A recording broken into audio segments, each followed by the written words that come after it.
السلام علیکم ناظرین، اے ٹی وی اسپیشل میں آپ کی میزبان بینش بطول۔ جیسا کہ آپ جانتے ہیں کہ اس پروگرام میں ہم آپ کو ان شخصیات سے متعارف کرا رہے ہیں جنہوں نے نہ صرف علم و ادب بلکہ کسی بھی صنف میں اپنی صلاحیتوں کا لوہا منوایا ہے۔ اور آج بھی ایک ایسی ہی شخصیت ہمارے اسٹوڈیوز میں موجود ہیں جن کے بارے میں بس اتنا ہی کہنا چاہوں گی کہ کہانی لکھنا ہر کس و ناقص کے بس کی بات نہیں ہوتی، اور اس کے لیے جس قوت اظہار، بصیرت اور مشاہدے کی ضرورت ہوتی ہے وہ بھی ہر کسی کا خاصا نہیں ہوتی۔ تو جو شخصیت ہمارے پاس موجود ہیں وہ نامور افسانہ نگار، ناول نگار، محقق اور دانشور ہیں، اور ان کی طویل علمی اور ادبی خدمات کے نتیجے میں حکومت پاکستان نے انہیں تمغہ امتیاز سے بھی نوازا ہے۔ جناب حمید شاہد صاحب آج ہمارے مہمان ہیں، اور جناب میں آپ کو اپنے اس پروگرام میں خوش آمدید کہتی ہوں۔ بہت شکریہ جی، بہت شکریہ۔ اور بہت مجھے اس بات کی بہت خوشی ہے کہ آج ہم ایک ایسے حمید شاہد کو جاننے کی کوشش کریں گے جو کہ شاید ہمارے ناظرین نہیں جانتے۔ دیکھتے ہیں جی بالکل، کیونکہ علم و ادب کے حوالے سے تو آپ خود ایک ادارہ ہیں، اور آپ کو دنیا جانتی ہے۔ آپ کی جو ادبی خدمات ہیں، جو آپ کی یہ کتابیں ہم یہاں دیکھ رہے ہیں، اور جو آپ کا ادبی اور علمی قد ہے، اس پر تو اب کوئی دو رائے ہیں ہی نہیں۔ لیکن آج ہم یہ سر آپ سے جاننا چاہیں گے کہ حمید شاہد کون ہے؟ دیکھیے، یہ جو آدمی ہوتا ہے نا، یہ وہ نہیں ہوتا جو بظاہر نظر آ رہا ہوتا ہے۔ جی، آپ کیمرے سے تصویر لے رہے ہیں نا، تو یہ آدمی وہ ہوگا جسے آپ جیسے دکھنا چاہتے ہیں۔ ایک آدمی وہ ہوتا ہے جو اپنے ماں باپ کے گھر میں جب پیدا ہوتا ہے تو ماں باپ کی نظر میں وہ ہوتا ہے، بالکل، لیکن وہ فوراً ہی مختلف ہو جاتا ہے جب وہ گلی میں اپنا قدم رکھتا ہے، صحیح، پھر اپنے دوستوں میں جاتا ہے، اسکول میں جاتا ہے۔ تو وہ جو کسی شاعر نے کہا تھا نا کہ ہر آدمی میں ہوتے ہیں 10-20 آدمی، 10-20 تو ایسا ہے کہ ہے۔ آدمی یہ مختلف ہوتا ہے۔ یہ وقت ہے جو جسے آپ کہیں کہ ایک چاک کے اوپر آپ کی مٹی پڑی ہوئی ہے، چاک گھوم رہا ہے، بالکل، اور ساتھ ہی ساتھ آپ کی جو شخصیت ہے وہ بنتی بگڑتی جا رہی ہے۔ کچھ بگڑ جاتے ہیں، کچھ بن جاتے ہیں۔ تو ہم آغاز کیے لیتے ہیں آپ کے بچپن سے ہی، اور ہم شروع کرتے ہیں اس بچپن سے، کیونکہ آپ کی شخصیت کو دیکھ کے بخوبی اندازہ ہوتا ہے کہ آپ ایک بڑے چلبلے سے اور بڑے شرارتی سے بچے رہے ہوں گے۔ تو ذرا کچھ اپنے بچپن کی سنہری یادوں کو ہمارے ناظرین کے ساتھ شیئر کیجئے پلیز۔ میں پنڈی گھیب میں پیدا ہوا، اور پنڈی گھیب یہاں سے اسلام آباد سے 110 کلومیٹر کے فاصلے پہ ہے، ضلع کیمل پور جسے آپ کہتے ہیں، اس کے اندر یہ واقع ہے۔ تو وہاں ایک محلہ ہے، محلہ ملکہ، صحیح، تو اس میں پیدا ہوا، اور جو والد صاحب تھے وہ سیاسی سماجی شخصیت ہے۔ اچھا، وہ ظاہر ہے ہم بنیادی طور پہ تو اس سے بھی ایک پرے گاؤں ہے چکی، وہاں کے رہنے والے تھے۔ گاؤں در گاؤں کا سلسلہ ہے۔ ہاں، وہاں سے پھر یہ والدین نے، دادا جان اس لیے آ گئے تھے کہ چاہتے تھے کہ بچوں میں پڑھنے لکھنے کی طرف یہاں پہ ماحول انہیں میسر تھا۔ تو جہاں تک شرارتوں کی بات ہے تو کون ہے جو شرارتی نہیں ہوتا؟ تو ہم تو 7 بھائی تھے، بھی ہوتے ہیں، لیکن ہم آپ کو 7 بھائی تھے۔ ارے واہ، ماشاءاللہ ماشاءاللہ، تو ایسا ہی تھا، پھر ایک دوسرے کے ساتھ ڈھنگ مشتی تو رہتے ہی، شیطانوں کا ایک ٹولہ موجود ایک تھا، شیطانوں کا ٹولہ اس گھر میں موجود تھا، صحیح، تو رہتا تھا، اور شرارتیں تو وہ رہتی تھیں۔ کوئی ایسی قابل ذکر شرارت جو آپ کو یاد ہو، جس میں میں آپ کو اس میں اہل بہت محلہ کی ساری شکایت آئی ہو؟ بہت ساری ہیں، اور وہ میں نے اپنی اس کتاب جو خوشبو کی دیوار کے پیچھے جو میری آپ بیتی ہے اس میں شائع بھی ہو چکی، اس میں ایک واقعہ میں بتاتا ہوں۔ ہمارے ہمسائے میں ایک صاحب تھے، وہ کپڑے سیا کرتے تھے، کاکا جی ہم انہیں کہتے تھے، اور بہت پیارے انسان تھے۔ آپ کہہ رہی ہیں کہ ایسی شخصیت جو لوگوں کے کام آنے والی۔ صحیح، تو میری ہمشیرہ تھی جو بڑی، انہوں نے کہا کہ وہ کپڑے میرے سل گئے ہوں گے، وہاں سے لے آؤ۔ تو میں گیا، تو انہوں نے کہا یہ تھوڑی دیر لگے گی، تھوڑی دیر آپ بیٹھیے یہاں پہ۔ تو وہ ظاہر ہے آدمی بچہ جو ہے وہ کتنی دیر بیٹھ سکتا ہے، وہ اپنا کام کرتے تھے، تو میں نے کینچی اٹھا لی، اور اس کے ساتھ وہ جیسے ہوتا ہے چک چک چک وہ کرنے لگا۔ اس نے کہا کہ نہیں اس طرح نہ کرو، کٹ جائے گا ہاتھ یا۔ تو دوسری دفعہ پھر کی تو انہوں نے پھر روکا، تیسری دفعہ جب کی تو وہ اٹھے اپنی جگہ سے، اور میں بھاگ پڑا۔ اب میں بھاگ رہا ہوں آگے آگے، اور وہ میرے پیچھے پیچھے، اس گلی میں، اس گلی میں، تیسری گلی میں۔ آخر وہ بزرگ آدمی تھے، وہ تھک گئے، واپس آ گئے۔ اب مجھے محسوس ہوا یہ واقعہ میں نے اس میں لکھا ہے. اب مجھے محسوس ہوا کہ یہ جو میں نے کینچی اٹھائی ہوئی ہے اس کا بوجھ بڑھتا جا رہا ہے. اچھا. مجھے یوں لگا جیسے میرا ہاتھ ٹوٹ جائے گا. یہ میں نے کیوں اٹھائی تھی, وہاں سے میں لے کے کیوں آیا تھا, کیا صرف اس لیے کہ بس شغلن؟ تو کئی کام ہوتے ہیں آدمی ایسے کرتا ہے. بالکل آپ ایسے ہی ہے جیسے آپ یہ ہاتھ آپ یوں رکھیں نا, اس کے اوپر ایک پر رکھ دیں, پرندے کا پر, اور آپ کتنی دیر اسے اٹھا کے رکھیں گے. اگر کوئی مقصد نہیں ہے تو وہ پر بھی آپ کے لیے بوجھ بن جائے گا. تو وہ کینچی میرے لیے بوجھ بن گئی تھی. اور میں بھاگا, جب واپس آیا تو کینچی جو ہی میں نے اندر رکھی, ان کے دروازے کے نیچے سے اندر پھینکی, اور گھر گیا تو دیکھا تو آگے وہ والدہ کے پاس شکایت لگانے پہنچ چکی تھی. اور ظاہر اس کے بعد جو میرے ساتھ ہوا ہوگا, پٹائی شٹائی ہوتی تھی آپ کی. وہ پھر تو 7 بیٹے ماشاءاللہ جہاں موجود ہو وہاں تو بس امی چپل ہی رکھتی ہوں گی اپنے پاس. یہ تھا, والد صاحب ہمارے بہت علی متبع تھے. صحیح. وہ بہت, آپ کہہ لیجئے, میں نے اگر کوئی خواہش کی ہے نا زندگی میں, تو یہ خواہش کی ہے کہ میں ان جیسا ہو جاؤں. اچھا. اتنی برداشت ان میں, اتنے وہ حلیم الطبع کے آدمی سوچ نہیں سکتا کہ وہ ہوں گے. لیکن والدہ صاحبہ جو ہیں وہ بڑی سخت تھیں. سارے گھر پہ حکمرانی ان کی چلتی تھی, اور ابھی تک چلتی ہے. اب والدہ جو ہیں وہ 100 برس کی ہیں, اس وقت 100 برس سے اوپر ان کی عمر ہو رہی ہے. اس وقت بھی ان کا حکم ہم سب پہ چلتا ہے. کیا بات. والد صاحب تو آج سے 40-45 سال پہلے فوت ہو گئے, یعنی وہ تو 55 سال کی عمر میں فوت ہو گئے تھے. اور فوت بھی یہ تھا کہ جب 71 کا واقعہ ہوا تھا جنگ کا, تو اس جنگ کے بعد ملک ٹوٹنے کی جو خبر تھی ان پہ, وہ قیامت بن کے ٹوٹی تھی والد صاحب پہ. بڑی اچھا, ملک اس قدر حساس آدمی تھے. تو وہ بڑے حساس تھے. انہیں خبر ملی تو وہ ان کا برین ہیمریج ہوا تھا, اور وہ ان کی ایک رگ رسنے لگی تھی دماغ کی. اچھا. جو آہستہ آہستہ وقت گزرنے کے ساتھ ان پہ ان کا ایک حصہ جو ہے وہ بالکل مفلوج ہونا شروع ہو گیا. اور لگ بھگ وہ 12 سال جو ہے پھر وہ بیڈ پہ رہے. تو اس طرح ان کی ڈیتھ ہو گئی. تو والدہ کا اس کے بعد بھی ہم پہ کنٹرول رہا. ظاہر ہے پھر ذمہ داری بھی ان پہ عائد ہو گئی نا. تو کوئی صرف ہم پہ نہیں رہا. جی. تو ہمارے والد صاحب کے 2 بھائی تھے, یعنی ہمارے چچا جو تھے, جی جی, ان پہ اور ان کی جو بیگمات تھی ان کے اوپر بھی انہی کا کنٹرول ہوا کرتا تھا. اچھا. یعنی ایک ہماری بڑی حویلی ہے, حویلی کے اندر حکمرانی کی زندگی انہوں نے حکمرانی ان کی تھی. اچھی بات ہے. یہ تو بڑے خوبصورت رشتے ہیں اور ہمیں اس حکمرانی کو تسلیم کرنا چاہیے. تو کوئی بچپن کا کوئی پیار کا نام کوئی کسی نے رکھا ہو, یا غصے میں رکھا ہو, یا محلے والے کوئی چھیڑ بنائی ہو, آپ کا کوئی نام ایسا رکھا گیا ہو؟ نہیں, حمید ہی, یہی نام ہمارے ہاں چلتا تھا. شاید تو میں نے بعد میں اپنے نام میں اضافہ کر لیا. یہ حمیدی نام جو ہے یہ ہوتا تھا, اور حمید سے نام سے بلایا جاتا تھا, اور اسی سے باقی رہ گئی. چھیڑ تو ہم ہی چھیڑا کرتے تھے. اس قدر شرارتی تھے کہ گلی محلے میں, ظاہر ہے جب بھائی اکٹھے ہوں, وہ ہمارے ہاں ایک محلہ تھا, ملکہ محلہ کے ساتھ ہی آپ دیکھ لیں ایک پورا چوک تھا جسے پیپل والا چوک کہتے تھے. پیپل والا چوک اس لحاظ سے کہ وہاں ایک پیپل کا بہت درخت تھا. اچھا. اور اس درخت کے نیچے ہم اکثر لوگ کھیلنے جایا کرتے, کیونکہ بڑا احاطہ تھا, اس احاطے کے اندر ہی کھیل وغیرہ سارے رہتے تھے.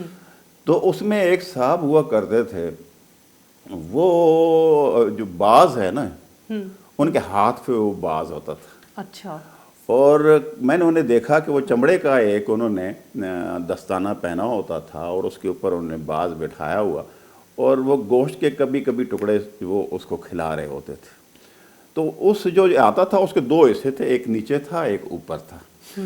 تو ان کی اوپر والا جو تھا وہ کہتے کہ اس طرف آپ نے نہیں آنا, اوپر والے حصے میں, نیچے والے حصے میں آپ کھیلیں. لیکن ہمیں شرارت سوجی تھی, تو اسی درخت کے اوپر پاؤں رکھ کے پیپل والے کے, تو اوپر والے جو حصہ ہے اس کے اوپر چلے جاتے تھے. اچھا. تو اس نے ایک دن کہا, اس نے کہا کہ دیکھو اگر تم اب اوپر آئے تو میں جو ہے نا, یہ دیکھو یہ گوشت نوچ رہا ہے, یہ تمہیں نوچ کے کھا جائے گا, اس کے آگے ڈرا دیا انہوں نے. ہمیں بڑا ڈرایا.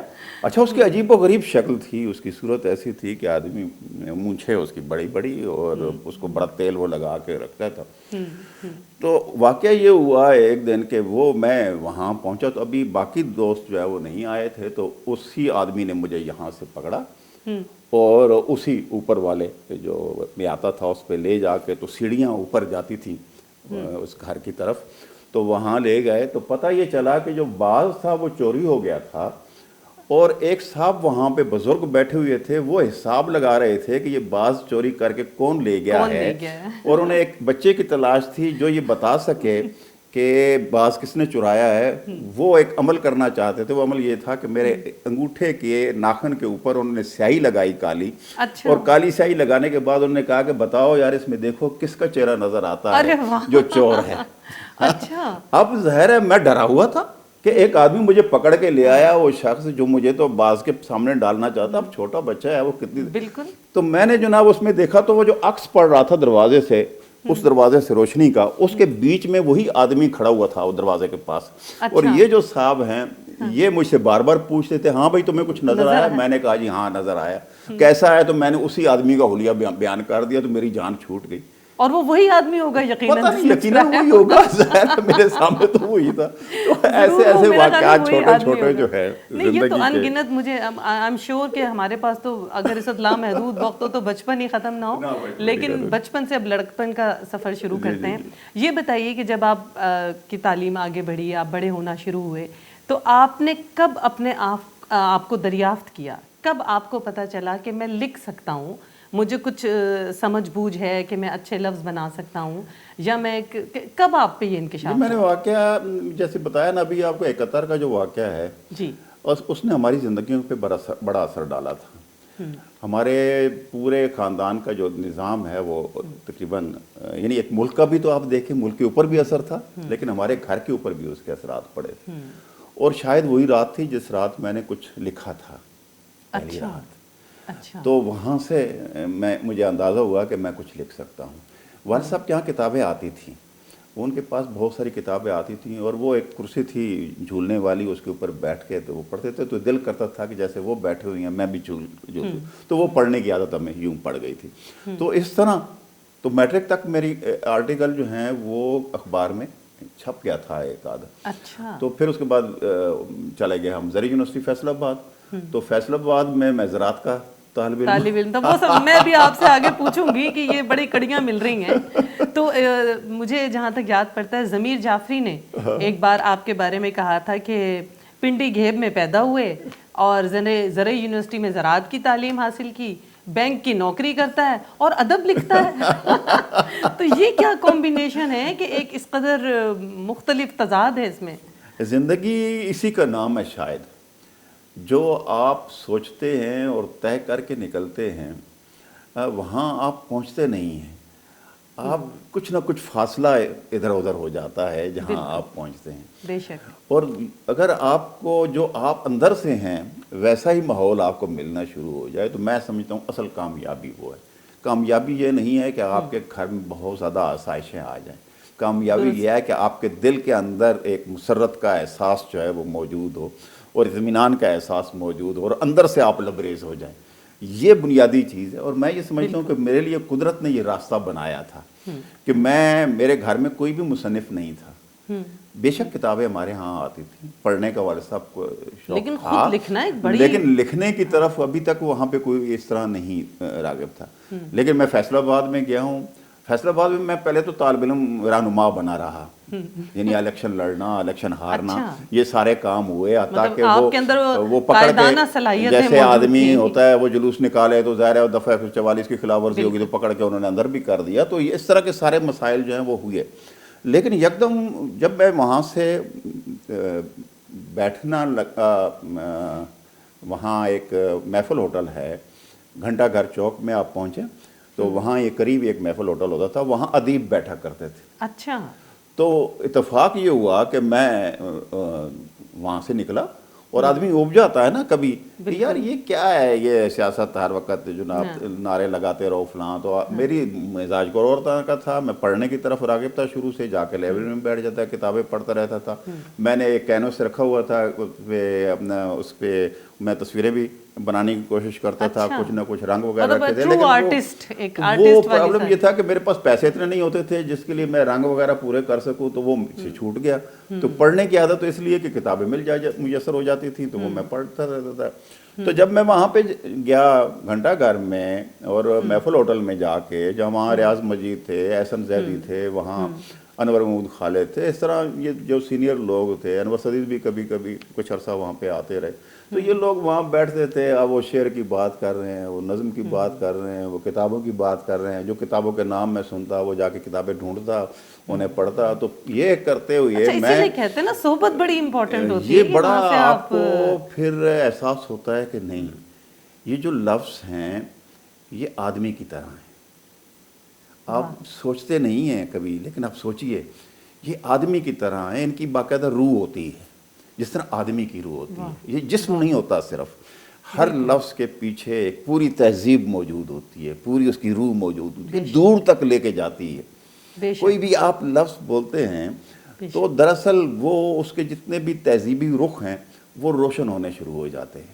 آپ کو پتہ ہونا چاہیے کہاں کون سا لفظ استعمال کرنا ہے، جب تک آپ اس کی روح سے آگاہ نہیں ہوں گے آپ کو نہیں اندازہ ہوگا کہ کہاں یہ لفظ مجھے رکھنا ہے، اور وہ تو لفظ یہ صحیح مجھے جگہ سیکھنا پڑا، استعمال یہ نہیں میں نے ہوگا، اس کی تو سیکھا، روح مر جائے گی اس لفظ کی، ہاں یہ میں نے سیکھا اس کا، اور ظاہر ہے آپ کو مسلسل پڑھنا ہے، آپ کو مسلسل مشاہدہ کرنا ہے، آپ کو لوگوں سے ملنا ہے، آپ ان سے بات کرنی ہے، تو یہ آپ کئی زمانوں میں آپ کو جینا پڑتا ہے کتاب کے ذریعے، تو اس طرح ہی آپ آگے بڑھتے ہیں۔ اور کتاب کو اسی لیے کہا جاتا ہے کہ رفیق سفر ہے، اس کو بنا لیں اپنا اوڑھنا بچھونا، اور بہترین دوست ہے۔ دیکھیں ایک کیا کیا زندگی زمانے آپ کے سامنے لے آتی ہے یہ ایک کتاب؟ زندگی تو وہ ہوتی ہے جو آپ جی رہے ہوتے ہیں اپنے بدن میں، ایک زندگی وہ ہوتی ہے جو کتابوں کے ذریعے آپ کو میسر ہو جاتی ہے، یعنی آپ کتنی بڑی نعمت ہے بالکل کہ آپ کو ایک اللہ میاں نے زندگی دی ہے اور آپ کو یہ توفیق بھی عطا کر دی ہے کہ آپ کچھ اور لوگوں کی زندگیاں بھی جی سکتے ہیں، بالکل تو آپ جس کی کتاب پڑھ رہے ہوتے ہیں اس کے احساسات کے ساتھ آپ جی رہے ہوتے ہیں، اس کے خیالات کے ساتھ آپ جی رہے ہوتے ہیں، اس کی فکر کے ساتھ آپ جی رہے ہوتے ہیں، اس کے زمانے کے ساتھ جی رہے ہوتے ہیں، اس کے مقام پہ آپ موجود ہو جا کے واپس زندگی گزار رہے ہوتے ہیں، یعنی کتنے سارے آپ کے ساتھ دروازے کھل جاتے ہیں۔ بہترین دماغ موجود ہیں ان کتابوں میں، جنہوں نے اپنے تجربات، اپنے مشاہدات ہمیں دیے، اور آج کل کی تو نوجوان نسل کو یہ بات بتانا بڑا ضروری ہے، اگر وہ بچے سے سن رہے ہیں کہ کتاب سے سیکھیں، تو آپ نے بھی مطالعے سے اور مشاہدے سے سیکھا۔ کوئی پہلی تحریر، کوئی پہلی چیز آپ کو یاد ہو جو آپ نے سب سے پہلے لکھی؟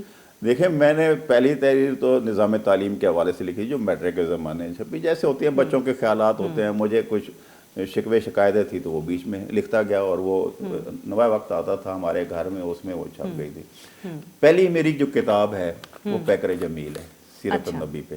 اچھا، تو یہ جو ہے وہ اسٹوڈنٹ لائف کے اندر ہی چھپی، اور یہ کئی بار چھپ چکی ہے، یہاں بھی، پاکستان میں بھی، پاکستان سے باہر بھی، جی آپ کی بہت سی کتابیں بار بار تو یہ چھپی، اور الحمدللہ کہ یہ بہت مقبول ہوئی، اور اسی طرح پہلا افسانہ جو ہے اس کا نام میں نے ماسٹر پیس رکھا تھا۔ ماسٹر پیس، ارے واہ، یعنی پہلا افسانہ ہی ماسٹر پیس، نہیں، اور وہ یقیناً ہوگا، وہ یقیناً ماسٹر اور پیس نہیں وہ ہوگا۔ پسند کیا گیا، اور جو میری پہلی کتاب افسانوں کی آئی وہ بند آنکھوں سے پرے، بند آنکھوں سے پرے، تو پھر اس کے بعد چل سو چل، پھر تو ظاہر افسانوں کے 6-7 مجموعے ہیں، پھر اسی طرح ناول ہیں، مٹی آدم کھاتی ہے، یا جنگ میں محبت کی تصویر نہیں بنتی، اسی طرح میں نے ابھی حال ہی میں میری یہ کتاب جو خوشبو کی دیوار کے پیچھے جو میری آٹو بایوگرافی ہے، گندم کی مہک میرے افسانوں کا آخری مجموعہ یہ ہے، ہم اس سے دیکھ رہے ہیں پہلے آپ کی سانس ساری لینے جو میں درد کتابیں ہوتا ہمارے ہے، سامنے اس وقت تو رکھی وہ ہوئی ہیں۔ ایک تو سلسلہ طویل ہے، یہ تقریباً 3 درجن کے قریب آپ کہہ لیجئے جو لیکن اس میں سے سب سے زیادہ، دیکھیں بچے تو سارے ہی عزیز ہوتے ہیں، ہر دانشور یہی جواب دیتا ہے کہ جی سب عزیز ہیں، لیکن واقعی کوئی ایسی کتاب جس کو لکھ کے، کوئی ایسی تحریر جس کو لکھ کے خود آپ کا دل چھو گئی ہو، وہ آپ کے دل کے قریب ترین جو ہو، وہ کون سی ہو سکتی ہے؟ دیکھیں میں گزارش کرتا ہوں، ان کی کئی وجوہات ہیں، یعنی بہت سارے زمانے میں مختلف نظر آتا تھا مجھے، مثلا جب میری پہلی کتاب آئی پیکر جمیل تو دل میرا اندر سے مطمئن ہوا کہ دیکھیے میں نے یہ کام کر لیا، اور حالانکہ میں صرف ایک مضمون لکھنے جا رہا تھا، لیکن جب میں پڑھنا شروع ہوا سیرت پہ، ایک کتاب، دوسری کتاب، تیسری کتاب، چوتھی کتاب، تو یوں مسلسل حدیث کی کتب بھی، قرآن پاک کی تفاسیر جو ہیں وہ بھی رکھ لی، تو پڑھتا رہا، تو ظاہر ہے وہ دل لگ گیا اس میں، آدمی گم ہو جاتا ہے، اور تو پڑھتے پڑھتے جب میں لکھنے لگا تو وہ پوری کتاب